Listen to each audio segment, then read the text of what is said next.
Crab stick egg drop soup, a restaurant classic soup that can be made at the comfort of your own home. Let me show you how. Let's get started.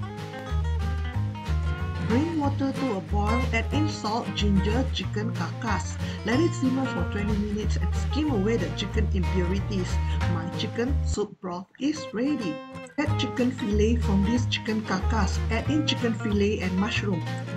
Add in your seasonings and glass noodles.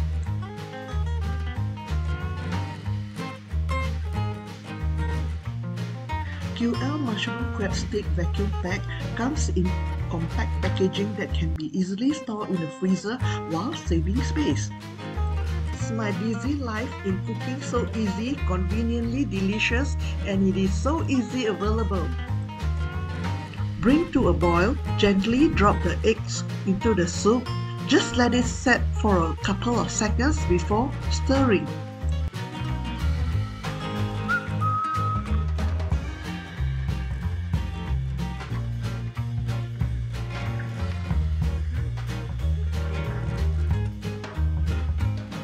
For the final touch, add in sesame oil, dark soy sauce and potato starch solution. Should you want it to be darker and more concentrate, add more as per your own preference. Finally, here goes the moment we've been waiting for. Ladle the soup in a bowl and we are ready to serve. It's easy, conveniently delicious, tastes just like the Chinese restaurant egg drop soup. Thanks to QL Mushroom Crab Stick, and do give it a try.